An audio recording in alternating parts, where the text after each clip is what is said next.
নমস্কার, আপনাদের সকলকে স্বাগত। আজকে আমি আপনাদেরকে একটা মাছের রেসিপি করে দেখাবো।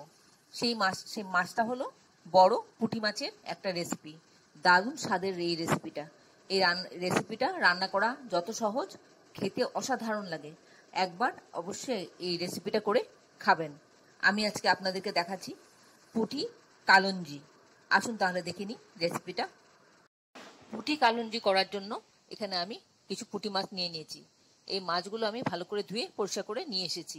এবার এর মধ্যে আমি একটু নুন দেব আর একটু হলুদ গুঁড়ো দেব, দিয়ে প্রথমে মাছটা একটু ম্যারিনেশন করে নেব। এই নুন দিয়ে দিচ্ছি, তারপর আমি একটু হলুদ গুঁড়ো দেব। ভালো করে মেখে আমি 10 মিনিট মতন রেস্টে রাখবো। এবার কড়াতে একটু সর্ষের তেল দিয়ে দিলাম। তেলটা গরম হলে আমি মাছগুলো দিয়ে ভেজে নেব। মাছগুলো আমি হালকা লাল লাল করে ভেজে নেব। এখানে আমি 2 পিস মাছ দিলাম, মাছটা ভাজা হোক। আপনারা কে কোথা থেকে আমার এই রেসিপিটা দেখছেন প্লিজ একটু কমেন্ট বক্সে কমেন্ট করবেন, তাহলে আমার জানতে পারলে আমার খুব ভালো লাগবে। আর আপনি যদি প্রথমবার আমার চ্যানেলটাকে দেখে থাকেন তাহলে আপনাকে একটা বিগ হাগ জানাচ্ছি। চ্যানেলটাকে সাবস্ক্রাইব করে নেওয়ার জন্য অনুরোধ রইল। পাশে বেল আইকনটা অ্যাক্টিভেট করে নেবেন, যাতে পরবর্তী আমার সমস্ত রেসিপির নোটিফিকেশন সবার আগে আপনার কাছে এসে পৌঁছয়। আর আপনি যদি ফেসবুক থেকে দেখে থাকেন তাহলে ফলো অপশনটা ক্লিক করবেন আর একটা লাইক দেবেন, তাহলে আপনি আমার সাথে জুড়ে যাবেন। আপনি আমার সাথে জুড়ে গেলে আমার সমস্ত রেসিপির নোটিফিকেশন সবার আগে আপনার কাছে এসে পৌঁছবে। আমার ফার্স্ট বেজ ভাজা হয়ে গেল, এবার সেকেন্ড বেজটা ভেজে নিচ্ছি। আপনারা যারা এখনো পর্যন্ত আমার চ্যানেলটাকে সাবস্ক্রাইব করেননি, ঝটপট সাবস্ক্রাইব করে নিন।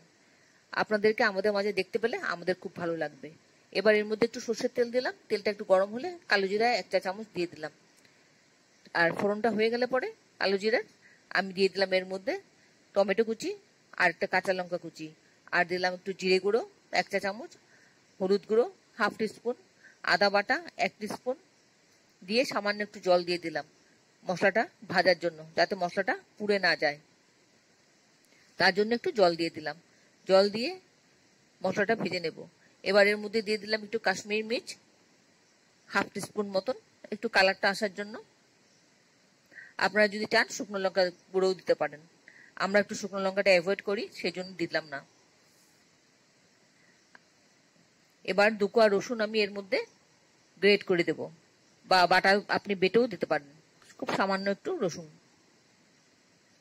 রসুনটা দিলে কি হয়, এই পুঁটি মাছের গায়ে একটা বুনো বুনো মতো গন্ধ আছে, এই গন্ধটা মরে যাবে। তাই একটু রসুন দিলে ভালো লাগবে খেতে। আর একটু স্বাদ মতো নুন দিয়ে দিলাম, দিয়ে মশলাটা একটু কষিয়ে নিচ্ছি। খানিকক্ষণ কষাবো মশলাটা, তারপরে আমি এটাকে একটু ঢেকে দেব, কারণ টমেটোটা যাতে একটু নরম হয়ে যায় আর গলে যায়। আমি 1 মিনিট বাদে ফিরে এলাম, দেখছি টমেটোটা কতটা নরম হয়ে। 1 মিনিট বাদে আমি ফিরে এলাম, এসে দেখছি টমেটোটা একদম গলে গেছে। এবার আমি এর মধ্যে খানিকক্ষণ নাড়াচাড়া করে এর মধ্যে আমি দিয়ে দেব একটু ফুটন্ত গরম জল। এই ফুটন্ত গরম জলটা দিলে পরে রান্নার টেস্টটা কিন্তু অন্যরকম হবে। আর যদি আপনি মনে করেন যে আপনি কাঁচা জল দেবেন, তাহলে রান্নার টেস্টটা কিন্তু অন্যরকম হবে। আপনারা ফুটিয়ে জলটা দেবেন, টেস্টটা অনেক বেশি বেড়ে যাবে। এবার ঝোলটা একটু, আমি এর মধ্যে খুব বেশি জল দেব না। আর জলটা দেওয়ার পর একটু ফুটলে পরে ভাজা মাছগুলো আমি একে একে দিয়ে দেবো। দিয়ে এই ধরুন 2-3 মিনিট মতন আমি এটাকে মিডিয়াম ফ্লেমে ফোটাবো, একটু ফুটবে। আপনারা এতক্ষণ আমার রেসিপিটা ধৈর্য ধরে দেখার জন্য আপনাদেরকে অসংখ্য অসংখ্য ধন্যবাদ। আপনারা সকলে ভালো থাকবেন, সুস্থ থাকবেন, ঈশ্বরের কাছে এই কামনা করি। আর এই ধরনের নতুন নতুন রেসিপি দেখতে আমার চ্যানেলটাকে সাবস্ক্রাইব করে নেবেন। পাশে বেল আইকনটা অ্যাক্টিভেট করে নেবেন, যাতে পরবর্তী আমার সমস্ত রেসিপির নোটিফিকেশন সবার আগে আপনার কাছে এসে পৌঁছয়। এইভাবে রান্না করে একবার অবশ্যই খাবেন, খুব ভালো লাগবে খেতে। আর খেয়ে কেমন লাগলো কমেন্টসে জানাতে ভুলবেন না। আমি আপনাদের কমেন্টসে অপেক্ষা করি।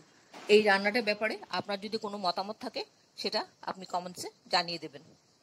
আর রেসিপিটা যদি আপনাদের ভালো লেগে থাকে তাহলে একটা লাইক দেবেন, আর বন্ধুদের সাথে অনেক অনেক শেয়ার করবেন, যাতে অন্যরাও এভাবে রান্নাটা করে খেতে পারে। রান্নাটা আমার হয়ে গেল, আমি প্লেটিং করে নিলাম। আর এই রান্নাটা যখন খাবেন আপনারা, তার সাথে একটু লেবু নিয়ে নেবেন, লেবু একটু চিপে খাবেন, দেখবেন তার রান্নার স্বাদ আরো কত গুণ বেড়ে গেছে। খুব ভালো লাগবে একটু লেবু চিপে খেলে এই রান্নাটার ব্যাপারে আপনাদের যদি কোনো প্রশ্ন থাকে প্রশ্নে অবশ্যই কমেন্টসে জানিয়ে দেবেন, আমি আপনাদের প্রশ্নের উত্তর দিয়ে দেব। সম্ভব হলে সব শেষে একটু ধনেপাতা কুচি দিয়ে দেবেন। আমি সারা বাজার খুঁজে আজকে ধনেপাতা পেলাম না, তাই আমি দিতে পারলাম না। তাহলে ভিডিওটা আজকে এখানে শেষ করছি। আবার দেখা হবে আপনাদের সাথে পরবর্তী অন্য কোনো রেসিপিতে। ভালো থাকবেন সবাই। নমস্কার।